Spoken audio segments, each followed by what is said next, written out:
ஒரு எக்ஸாமை பொறுத்தவரையும் வந்து நம்ம பாஸ் பண்றதுக்கு என்னென்னலாம் முக்கியம் அப்படின்னா வந்து பாத்தீங்கன்னா ஜென்ரலா நீங்க யோசிக்கிறது என்ன அப்படின்னா கிளாஸ் அட்டன் பண்றது. இது மோஸ்ட்லி எல்லாருமே பண்ணக்கூடிய ஒன்று தான். வந்து இது யாருமே வந்து நான் பண்ண மாட்டேன் அப்படின்னு கிடையாது. கண்டிப்பா என்ன பண்ணுவாங்க, எல்லாருமே கிளாஸ் அட்டன் பண்ணுவாங்க. இப்போ கிளாஸ் அட்டன் பண்ணாதவங்க யாராவது இருப்பாங்களா அப்படின்னா கிடையவே கிடையாது. கிளாஸ் எல்லாருமே அட்டன் பண்ணுவீங்க. ஈவன் வந்து நான் சுயமா படிச்சுட்டு வந்தேன் அப்படி சொல்லிட்டு நான் வந்து எந்த கோச்சிங் சென்டர் ஜாயின் பண்ண போய் சொல்ற ஸ்டூடெண்ட் கூட என்ன பண்ணுவாங்க அப்படின்னா ஆன்லைன்ல ஏதாவது சேனலை ஃபாலோ பண்ணியிருப்பாங்க, இல்லைன்னா ஏதாவது வந்து பார்த்தீங்கன்னா மெட்டீரியல் வாங்கி படிச்சிருப்பாங்க, எங்கேயாவது டெஸ்ட் ப்ராக்டிஸ் போட்டிருப்பாங்க. ஆனால் சொல்லும் போது வந்து கிரெடிட் வந்து யாருக்கும் போயிடக்கூடாது, எனக்கு மட்டும் தான் வரணும் அப்படின்னு சொல்லிட்டு என்ன பண்ணுவாங்க, போய் சொல்லுவாங்க நானே படிச்சு தான் பாஸ் பண்ணேன், நான் எங்கேயுமே ஜாயின் பண்ணல அப்படின்னு சொல்லி. ஸ்கூல் அந்த மாதிரி 10th 12th ஸ்கூலுக்கே போகாம சுயமா படிச்சு யாராவது ஸ்டேட் டாப்பர் ஆயிட முடியுமா, இல்லைன்னா காலேஜில் டாப்பர் ஆயிடுமா, முடியாதுன்னு. அப்போ இங்கே மட்டும் எப்படி, அதெல்லாம் நடக்கவே நடக்காது. அதனால அந்த வதந்தியும் அந்த மித்தையெல்லாம் நம்பாதீங்க. அதனால கிளாஸ் வந்து அவங்களும் ஃபாலோ பண்ணியிருப்பாங்க, வெளியே சொல்ல மாட்டாங்க. சொன்னா அவங்களுக்கு பேர் போயிடும், கிரெடிட் போயிடும். அதனால எனக்கே எல்லா புகழும் வந்து சேரணும் அப்படின்னு சொல்லிட்டு என்ன பண்றாங்க, டாப்பர் இந்த பொய்யை வழக்கமா சொல்லிட்டு தான் இருக்காங்க.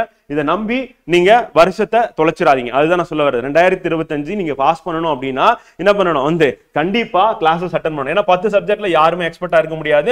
ஈவன் நீங்க கண்டிப்பா இருக்கவே முடியாது வந்து. ஸோ அதனால 10 சப்ஜெக்ட்லயும் என்னால வந்து ஃபுல் மார்க் வாங்க முடியாது. அப்ப கிளாஸ் அட்டன் பண்றது அப்படின்றது கண்டிப்பா நீங்க பண்ணக்கூடிய ஒன்றா தான் இருக்க போகுது அப்படின்னு பார்க்கணும். அப்ப இந்த கிளாஸ் எப்படி இருக்கணும் அப்படின்னா, மற்ற அகாடமி நம்ம அகாடமிக்கு என்ன வித்தியாசம் அப்படின்னா, மற்ற அகாடமில ஃபேக்கல்ட்டி அவங்க ஒரு கண்டென்ட் கொண்டு வருவாங்க. கொண்டு வர கண்டென்ட் வந்து சிலபஸை கவர் பண்ணுமா கவர் பண்ணாதா, இல்லைன்னா அந்த டாபிக்ல இருக்க எல்லா பாயிண்ட்ஸும் வருமா வராதான்னு பாத்தீங்கன்னா டவுட்ஃபுல் தான் வந்து. அப்போ அவங்க நடத்துறதை வச்சு நம்ம எக்ஸாம் பாஸ் பண்ணணும்னா சத்தியமா முடியாது. நான் இப்பயே சொல்லிடுறேன் வந்து மற்ற அகாடமியில் வந்து ஃபேக்கல்ட்டி எடுத்துகிற பிபிடி வச்சு எல்லா சப்ஜெக்ட்லையும் சொல்றேன், நீங்க அதை வச்சு ஃபாலோ பண்ணி எக்ஸாம் வந்து கிராக் பண்ண முடியவே முடியாது. ஸோ அதுதான் அங்கே இருக்க பிரச்சனை. அப்புறம் அவங்க கொடுக்குற மெட்டீரியல், அந்த மெட்டீரியல் வந்து பார்த்தீங்கன்னா அவங்களே படிச்சு பார்த்துருக்க மாட்டாங்க. அந்த மெட்டீரியல் உங்ககிட்ட கொடுத்துருவாங்க. அப்படி கொடுக்கும்போது என்ன ஆகும் அப்படின்னா, அந்த மெட்டீரியல் நீங்க ஃபாலோ பண்ணீங்க அப்படின்னா அதுல இருக்கக்கூடிய சந்தேகங்களை தீர்த்து வைக்கிறதுக்கு ஃபேக்கல்ட்டி வர மாட்டாங்க, அந்த அகாடமி வராது. கடைசி வரையும் அந்த புக்கை நீங்க என்ன பண்றதுன்னு தெரியாம வச்சுட்டு இருப்பீங்க. இதுதான் நடக்கக்கூடிய பிரச்சனை வந்து. ஸோ அப்போ புக் அப்படின்றது ரொம்ப ரொம்ப அவசியம். ஒரு எக்ஸாம் வந்து நம்ம கிளியர் பண்றதுக்கு மெட்டீரியல் வந்து அவசியம் அப்படி பார்க்கணும். இப்போ இதுலயும் வந்து என்னன்னா எல்லா அகாடமி பண்ணக்கூடிய தப்பு இதுதான் வந்து. சோ இப்போ நான் வரேன் பாயிண்ட்டுக்கு வரேன், கடைசியா நம்ம அகாடமிக் என்னன்னு சொல்லிட்டு. அடுத்து டெஸ்ட் பிராக்டிஸ் அப்படின்னு எடுத்துட்டோம் அப்படின்னா, எண்ட் ஆஃப் த டே நம்ம செப்டம்பர் 28ஆம் தேதி அன்னைக்கு என்ன பண்ண போறீங்கன்னா எக்ஸாம் தான் எழுத போறீங்க. அதுக்கு வாரம் நம்ம வந்து அந்த பேட்டர்ன்ல 200 கொஸ்டின் பேட்டர்ன்ல நம்ம டெஸ்ட் எழுதி ஆகணும் வந்து. இதுல இருந்து நான் மாத்தி ஏதாவது பண்றேன் அப்படின்னா வந்து பாத்தீங்கன்னா கண்டிப்பா பாஸ் பண்றதுக்கான வாய்ப்பு மிக மிக குறைவு அப்படின்னு வச்சுக்கோங்க வந்து. சோ அப்ப இந்த 3 விஷயத்தை யார் வந்து ரெகுலரா ஃபாலோ பண்றாங்களோ அவங்க தான் என்ன பண்ணுவாங்கன்னா 100% ரிசல்ட் வந்து கன்ஃபார்ம் வந்து. ஏன்னா இதுல ஏதாவது நான் ஒன்று மாத்தி பண்றேன் அப்படின்னா வந்து பாத்தீங்கன்னா ஃபெயிலியரை ஃபேஸ் பண்றதுக்கு நீங்க ரெடியா இருந்துக்கோங்க. அவ்வளவுதான் நான் சொல்ல முடியும் உங்களுக்கு வந்து. இப்போ என்ன நெகட்டிவா பேசுறேன் அப்படின்லாம் கிடையாது. இப்ப இருக்கிற காலகட்டத்தில் வந்து காம்படிஷன் ஹெவியா இருக்கு.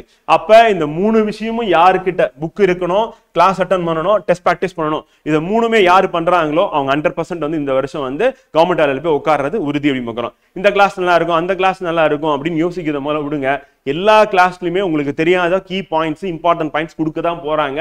அந்த கிளாஸ்ல இன்னைக்கு நடத்துறதுல 100% உங்களுக்கு தெரிஞ்ச விஷயம் இருக்கிறதுக்கான வாய்ப்பே கிடையாது. ஈவன் ஏற்கனவே படிச்சிருக்க ஸ்டூடெண்டா இருக்கட்டும், எக்ஸாம் பாஸ் பண்ண ஸ்டூடெண்ட் கூட அந்த கிளாஸ்ல வந்து உட்கார்ந்தாங்கன்னா அவங்களுக்கு மறந்து போனதா இருக்கும், அவங்களுக்கு புரியாததா இருக்கும், இல்ல புது பாயிண்ட் இந்த மாதிரி இருக்கிறதுக்கான வாய்ப்பு இருக்கு. அதனால கிளாஸை வந்து ஸ்கிப் பண்றது அதுக்கெல்லாம் உங்களுக்கு ஆப்ஷனே கிடையாது.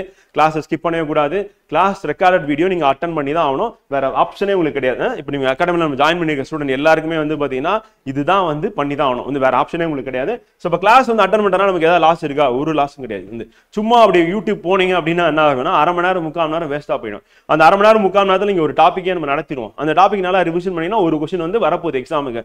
இதுதான் நம்ம அங்கே பார்க்க வேண்டியது. அப்போ நம்ம கிளாஸஸ் எப்படி இருக்க போகுது அப்படின்னா, மற்ற அகாடமிக்கு நம்ம அகாடமிக்கு என்ன வித்தியாசம் அப்படின்னு பார்த்தீங்கன்னா, நம்ம புக் பேஸ் பண்ணி தான் கிளாஸ் போகிறோம் வந்து. ஸோ அப்போ புக்கில் இருக்கிற கண்டென்ட் டீட்டெயிலாக இருக்கும் வந்து. ஸோ அதை எடுத்துட்டு வந்து இங்கே நடத்துறது தான் நம்மளுடைய யூனிக்கான ஃபியூச்சராக வந்து இருக்கு அப்படின்னு பார்க்குறோம்.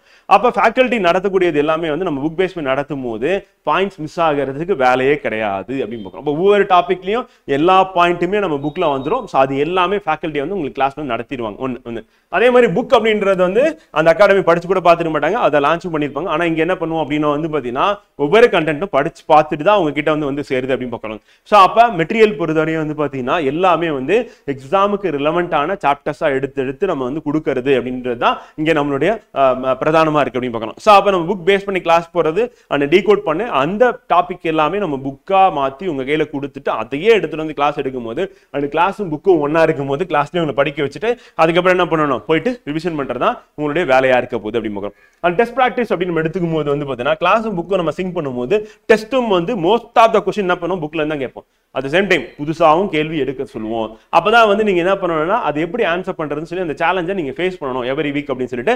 அப்ப வேல்யூ எடிஷன் அப்படின்னா என்ன பண்ண போறோம், டெஸ்ட்ல புக்ல வந்து பண்ண போறோம். டெஸ்ட் மூலமா புக்ல எடுத்து எழுத போறீங்க. கிளாஸ்ல நம்ம நடத்துறதுல என்ன பண்ண போறீங்க, அப்படியே வேல்யூ எடிஷன் ஏதாவது இருந்தது எக்ஸ்ட்ரா சொல்றோம் அப்படின்னா அது வந்து புக்ல ஆட் பண்ண போறீங்க. இப்ப கடைசியா இந்த புக் அப்படின்றது வந்து என்ன பண்ணுதுன்னா உங்களுக்கு சர்வீஸ் வாங்கி கொடுக்க போற புக்கா வந்து மாறப்போது, மாத்த போறது நீங்க தான் வந்து.